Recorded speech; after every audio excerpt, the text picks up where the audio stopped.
हर हर महादेव, देवों के देव महादेव के चरण में प्रणाम करता हूँ। दुर्गा माँ के चरण में प्रणाम करता हूँ। सरस्वती माँ के चरण में प्रणाम करता हूँ। गणेश भगवान के चरण में प्रणाम करता हूँ। गुरु भाई गुरु बहनों के चरणों में प्रणाम करता हूँ। गुरु भाई गुरु बहन, आज का कहानी बहुत ही सुंदर और ज्ञानवर्धक है। कृपया कहानी को अंत तक और पूरा सुनिएगा। आधा कहानी सुनने से शिव गुरु का अपमान होता है, पूरा कहानी सुनने से ज्ञान होता है। इसलिए कहानी को अंत तक सुनिए। आज का कहानी है भोलेनाथ का चमत्कार। गुरु भाई गुरु बहन, एक गांव में एक देवरानी और एक जेठानी दोनों रहती थी। देवरानी थी जो बहुत ही साफ सुथरा दिल के आदमी थी, लेकिन जो उसका देवरानी थी छोटी वाली गोतनी, वो बहुत ही लालची और दुष्ट विचार के थी। एक दिन के बात हुआ कि जो छोटी वाली गोतनी थी, उसका भाई बोला कि दीदी हमें 10,000 रुपया का ज़रूरत है, हमें कुछ पैसा व्यवस्था कर दो ना। कहे कि ठीक है, लेकिन छोटी वाली जो बहुत ही उसको, जो ससुर जी थे वो खूब मानते थे। जो भी कहता था उसके बात पर बहुत यकीन करते थे और विश्वास करते थे, क्योंकि वो चमचागिरी करते रहती थी किसी के भी बात पर, तो उसको भला बुरा अपने ससुर के कहते रहता था। तो उसका ससुर जी भी कहते थे नहीं, हमारी छोटी वाली बहू ठीक ही है। अपने ससुर जी के बोला कि पापा मेरे भाई को 10,000 रुपया की ज़रूरत है, बहुत इमरजेंसी पड़ गया है, जो व्यवस्था होता है तो दे दीजिए ना। कहे कि हाँ ठीक है बहू, हमारे पास है, हम दे देते हैं, लेकिन किसी को बताना नहीं। कहे कि ठीक है, और अपने लेकर के ससुर जी से अपने मैके को पैसा दे दिया। कुछ दिन के बाद उसका ससुराल भी उसी लालची हो गया धीरे धीरे, कि अब बहन से चुपे चुपे पैसा लेते जाओ। कुछ दिन बाद बीतने के बाद फिर उसको बोला भाई ने कि दीदी हमें 20,000 रुपया की ज़रूरत है, बहुत इमरजेंसी पड़ा हुआ है, कहीं से व्यवस्था करके दिलवा दो ना, हम सुध मूर सब एक तुरी वापस कर देंगे। कही कि ठीक है बाबू, मैं देखते हैं कहूँ से व्यवस्था कर देते हैं। तो उसका एक सोना के हार था, वो सोना के हार दे दिया था अपने बड़ी वाली गोतनी को रखने के लिए। तो गोतनी से मांग लिया कि दीदी ये हम हार दिए थे, ये हमको हार दे दीजिए। उसका बड़ी वाली ये जेठानी था, वो कहा कि हाँ ले, वो हार दे दिया। वो अपने हार को क्या किया कि बेच के और अपने भाई के पैसा दे दिया, वो भी चुपे। और कुछ दिन के बाद सोचा कि अब हार खोजेगा तो हम कहाँ से देंगे, भाई तो मेरा पैसा दिया है नहीं, तब कहेंगे का। वो अपने वाले बड़ी वाली जेठानी के जो थी उसकी गोतनी, उसको बोला कि दीदी आपको हार दिए हैं, ये हमको हार दे दीजिए, रखने के लिए दिए थे ये। तो उसका जो बड़ी वाली गोतनी थी जेठानी बोले कि तुमको तो हार दे ही दिया हूँ। कहा कि कहाँ तुम हमको हार दे दिए हैं। अब दोनों में वैसी पूरा बकझक होने लगा। छोटी वाली कहे कि हमको तो देवे नहीं किया है, बड़ी वाली कहे कि दे दिया हूँ। तो फिर बड़ी वाली कहे कि ठीक है तुम, फिर छोटी वाली कहे कि तुम अपने बस का खोल के दिखाओ, तुम बस का में रख लिया है, वो रही है कि हमको हार दे दिए हैं।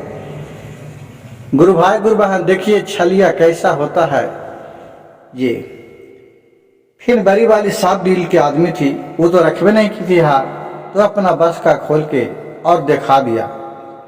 फिर बड़ी वाली बोली कि तुम अब अपना बस का खोल के दिखाओ, तुमने हार रखा है। तो कहा हाँ हाँ हाँ, हम काका बस का में रख लेंगे, तो देखे ला हम दिखेबो, कल तो ताला तोड़ के चुरा ले, मतलब हम क्या करम। और वो अपने हार, वो अपने बस का कोई भी कीमत पर नहीं खोला। लेकिन बड़ी वाली समझिए कि चाहे सच्चा दिल के आदमी हो चाहे एकदम मूर्ख हो कि वो किसी को सच्चा बात अपने मन के बात कह देती थी। और उसी तरह वो हार नहीं दिखाया। छोटी वाली थी ये बहू, वो अपने बस का को नहीं दिखाया। बोला कि कौन है तुम, किसको सामने दिया है हमको, तुम झूठ बोल रही है, तुम अब बेच दिया है, तुम अपने बेच के और पैसा अपने कहूँ रख दिया है, किसी को दे दिया है। खूब मतलब होता है उसको पर दोष लगाने लगा। अब कहे कि ठीक है, वो अब सोचने लगा कि हम किसको सामने दिए हैं, उधर तो कोई था ना। अब घर में केकरा सामने कोई गुरु भाई गुरु बहन कोई किसी को सामने कुछ दे सकता है। इसलिए उसको बड़ी वाली ये जेठानी थी, उसको नजर गया, उसको पर एक भोलेनाथ का तस्वीर टांगा हुआ था दीवार में। वो तस्वीर पर नजर गया, तब बोली कि हाँ दिए है, एक आदमी है गवाह। तो कौन है? कहा कि देखो भोलेनाथ का फोटो है, वही भोलेनाथ हमको गवाह है, उन्हीं को सामने हम दिए हैं। तो हंसने लगी, बोले कि हाँ मूर्ख कहीं के, तो फोटो गवाह रहता तो झूठ बोल रही है। तो भोलेनाथ के बुलावो कि तुम्हें गवाही दे। वो कहे आके कि हाँ हम तुमसे हार तुमको देते देखे हैं। कहे कि ठीक है, ये कहो फोटो बोलेगा, ये ठीक है, हम जाता हूँ मंदिर में, जाता हूँ भोलेनाथ के कहता हूँ आके गवाही देंगे। लेकिन कहा सोचा कि हो सकता है कि भोलेनाथ का चमत्कार हो कि कोई रूप में न कोई रूप में किसी को अगर कोई एक फुसला बना के और कोई आदमी को कह दे गवाह देने के लिए। अब क्या किया, जाके थाना में केस कर दिया। दोनों पुतों और ससुर मिलके ये बड़ी वाली झूठ बोल रही है। अब वहां से जाके और अपनी पुलिस आया और पकड़ के लेके चला गया और बड़ी वाली के जेल में अंदर बंद कर दिया। अबे तो बेचारी रोते रहे, अब क्या करे, अब तो कोई शकबक न चले। अब सब कोई जितना टोला मोहल्ला के सब था बोलने लगा कि सही में ऐसी केस न कर दिल के है, सही में ही हरवा न दिल के है, ये बरकी है, ये लगा है कि चुरा के रख ले के है। पूरा ये सब पूरा हल्ला पूरा गांव में फैल गया। अब फिर एक दिन उसी को भाई आया, मिले छोटे वाली जो देवरानी थी उसका भाई गया, मिले थाना में चचेरी बहन, इसको बहन से सोचा कि चलो कम से कम मिल के इसको कुछ संतापना दे देता हूँ कि जिसमें उसको शक न हो। वो फिर गई और तब एक फिर रोने लगी बड़ी वाली जो थाना में बंद थी। कही कि भाई देखो हमने हार नहीं चुराया है और तुम्हारी बहन हम पर झूठों को कलेम लगा दिया, जाके कम से कम समझाओ। कहे कि हाँ हाँ ठीक है, जो तुम किसके सामने ये दिया है? तो बोले कि मैं तो भोलेनाथ का फोटो था टांगा, उन्हीं के सामने दिए थे। ये एक काम करो, तुम जाओ और भोलेनाथ के मंदिर में जाके कहो कि भोलेनाथ चल के कम से कम गवाह दे दीजिए ताकि हम अपना मुक्त हो जाए। ये कहा कि ठीक है मैं जा रहा हूँ और भोलेनाथ के मंदिर में जाके तुम्हारे बारे में कहता हूँ कि हार वो नहीं लिया है, आप चल के गवाही दे दीजिए। वहां से उसको मुंह पर चिकनाया और फिर पीछे आके खूब हंसने लगा मन ही मन और कहा कि मूर्ख आदमी कहो फोटो गवाही देगा। गुरु भाई गुरु बहन, जिसका कोई नहीं होता है उसका भगवान होता है। देखिए प्रभु भोलेनाथ की लीला। जब शादी हो गया तो कुछ दिन के बाद जेल से सजा काटने के बाद 2 महीना के बाद छूटा, लेकिन केस उसका चलते रहा। अब सोचा कि अब मैं क्या करूं। उसका एक गया फिर भोलेनाथ के मंदिर में और हुआ जाके पूरा सर पटक पटक के रोने लगे। बोले कि हे भोलेनाथ, मैं आपको बहुत शिव चर्चा कराता हूँ, शिव कथा कहता हूँ, आप ही को सामने अपने छोटी वाली गोतनी के हार दे दिया है, लेकिन वो हार को हम बेच दिया है और हम पर झूठे के अजलेम लगा रही है। आप चल के कम से कम एक बार गवाही दे दीजिए। लेकिन गुरु भाई गुरु बहन, कहाँ आज का जमाना है कि भोलेनाथ कहूँ दर्शन देंगे और उठ के आएंगे, लेकिन ये बेचारे सच्चे दिल के आदमी थे। ये उसी जगह कहे कि जब तक आप न जाइएगा मैं इसी जगह अपना जान प्राण दे दूंगा, लेकिन मंदिर से मैं वापस नहीं जाऊंगा, आपके सहारा सिवाय और हमारा कोई नहीं है। भोलेनाथ और माता पार्वती सब अपना देख रहे थे। पार्वती माँ ने बोले भोलेनाथ से कि जाइए, कम से कम आप किसी भी रूप में जाके आप उसको मदद कीजिए, अगर नहीं मदद कीजिएगा तो आप पर से सारी विश्वास हट जाएगी। कौन भोलेनाथ पर और देवता देवी पर विश्वास करेगा। कही कि ठीक है पार्वती, जब आप बोल ली रही है तो मैं जा रहा हूँ और उसे कष्ट से दूर करता हूँ। वहाँ भोलेनाथ पर दक्ष रूप में मंदिर में खड़ा हो गए। बोले कि उठो, क्यों रो रही है शिष्या। भोलेनाथ को देख के गले में पैर में गुरु बहन हेलन जेल लपटा गए और कहे कि भोलेनाथ जब तक आप हमको चल के गवाही नहीं दीजिएगा, कम से कम कोर्ट में चल के गवाही दे दीजिए। आपके फोटो के सामने हम अपनी गोतनी को हार लौटाए हैं और वो बेच दी है और हम पर झूठों के क्लेम लगा के हमको कलंकित कर दिया। पूरा गांव जवार में जितना है सब हमें चोरनी कर रही है। भोलेनाथ बोले कि ठीक है, हम तुम्हारे साथ चल रहा हूँ, चल के गवाही दे देता हूँ, लेकिन मेरा एक शर्त है। तो बोले कि ठीक है, बोलिए क्या शर्त है। कहे कि यहाँ से तुम चलो, जहाँ तक चलना है हमको ले चलो, कोर्ट में कहूँ भी हम वहाँ तक जाएंगे, लेकिन तुम पीछे मुड़ के हमको नहीं देखना। अगर तू जहाँ देखेगा मैं उस जगह से आगे नहीं जाऊंगा। कहे कि ठीक है चलिए। अब मंदिर से वो अपने भोलेनाथ को लेके चले आए। अपना जा रहे थे, जीते जीते अपने गांव में पहुंचे तो थोड़ा दूर बचा, 4-10 कदम 10 घर के पहले, तो इसका कोई आवाज नहीं आने लगा। बोला कि लग रहा है कि भोलेनाथ हमको पीछे पीछे नहीं आ रहे हैं। उन्हें धप धप के आवाज आ रहा था पैर के, लेकिन अब तो आवाज भी नहीं आ रहा है। क्यों न पीछे मुड़ के देख लूं। लेकिन बोली कि ना, भोलेनाथ बोले हैं कि अगर पीछे मुड़ के देखेगी तो हम फिर उसी जगह रुक जाऊंगा, वहां से आगे नहीं जाऊंगा। कही कि लेकिन आवाज तो आ ना रहा है। फिर उसका मन में नहीं रह गया। वो फिर पीछे मुड़ के देखा तो देख रहा है कि भोलेनाथ साथ ही साथ आ रहे थे पीछे पीछे। वहां से चलते चलते अब उसी जगह कहा हो गए कि भोलेनाथ वहां। बोले कि हम तुम्हें बोले थे ना शिष्या कि तुम हमें पीछे मुड़ के देखेगी, जहां से मैं आगे नहीं जाऊंगा। अब मैं यहां से आगे नहीं जा सकता हूं। बोला कि भोलेनाथ से शिष्या कि हमसे बहुत भारी भूल हो गया, हम आप पर विश्वास नहीं कर पाए, आपका आवाज नहीं आ रहा था। हम सोचे कि आप भुला गए, पीछे में चल गए, इसीलिए मैं घूम के देखने लगे। लेकिन भगवान का तो वरदान भगवान नहीं जानते हैं। उसी जगह वो पत्थर हो गए, पत्थर का मूर्ति बन गए। फिर एक खूब पत्थर में पैर में लपट के रोने लगी और सारी दुख सुनाने लगी। लेकिन देखिए, जब एक रास्ता बंद होता है तो दूसरे रास्ता उसका खुलता है। जब वो बचपने में थे तो एक ही कॉलेज में पढ़ती थी। उसका एक दोस्त थी सखी गुरुबहन के, वो वहाँ वकील, बहुत बड़ा वकील था कोर्ट में।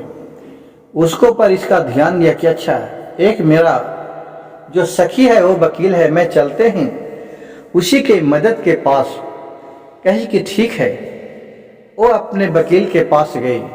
गुरु बहना बोली, बहन देखिए ना, मैंने ऐसा ऐसा कहानी सारी वृत्तांत करके सुना दिया शुरू से लास्ट तक। तो बोले कि आपको बात मानने वाला नहीं कोई है। तो बड़ी वाली गुरु बहन बोले कि नहीं बहन, हमारे बात तो कोई भी नहीं घर में मानते हैं, और मेरे ऊपर मेरे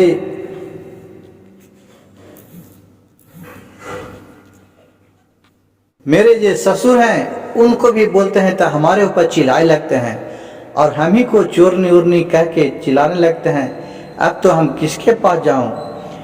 कहे कि ठीक है, जहां से तुम आए हैं जिस मंदिर से और जहां भोलेनाथ पत्थर हुए हैं उस जगह तक हमको तू ले चल सकती है?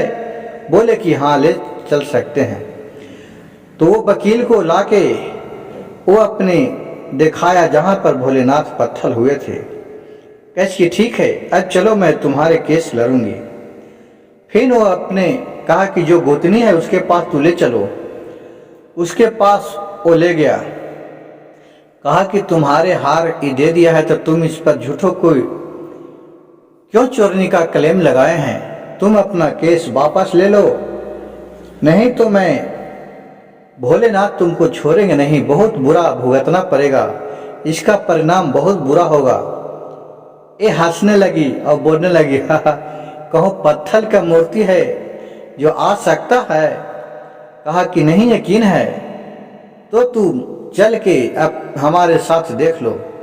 और वहां से वो अपने देवरानी को साथ में लेके और वकील तीनों वहां से आए और जहां पत्थर के मूर्ति भोलेनाथ के हो गए थे वहां आके देखे तो देख रहे हैं कि सही में यहाँ तो कुछ था नहीं। कल तक शाम तक हम यहाँ से गए थे, कोई भी मूर्ति नहीं था।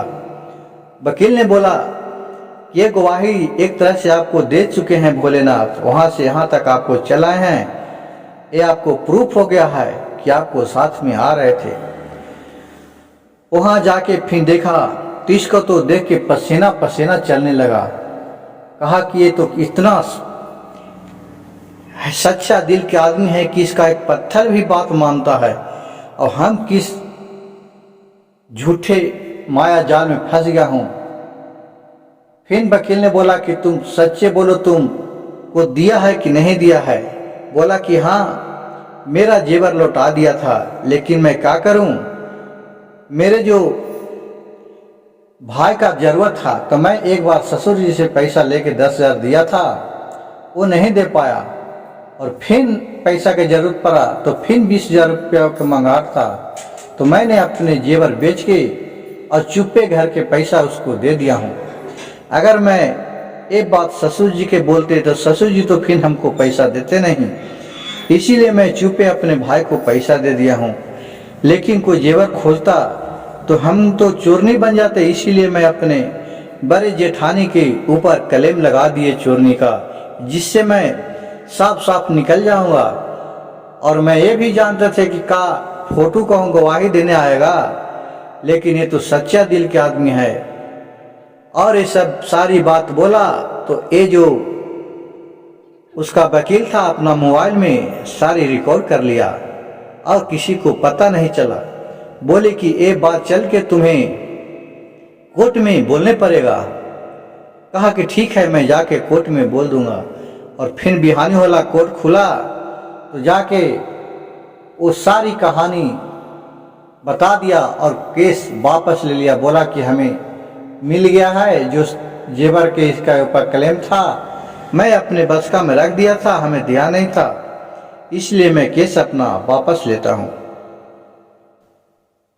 और फिर ये चर्चा पूरा गांव में, पूरा जेवार में फैल गया कि एक शिव गुरु बहन थे जिनके ऊपर एक पत्थर का मूर्ति उनके गवाही देने के लिए कोर्ट तक जाने के लिए पीछे पीछे आए हुए थे। और सब इनका से कलंक खुला और सब इनका जय जयकार होने लगा। गुरु भाई गुरु बहन, इस कहानी से हमें यह सीखने को मिलता है कि जिसे भी आदमी सच्चा दिल का हो, जिसका कोई नहीं होता है, उसका भोलेनाथ होते हैं। भगवान पर विश्वास रखना चाहिए, सबका नैया वही पार लगाते हैं। और मेरे वीडियो अच्छा लगे तो कृपया मेरे चैनल को एक लाइक कीजिए, सब्सक्राइब कीजिएगा, शेयर कीजिएगा। हर हर महादेव, घर घर महादेव।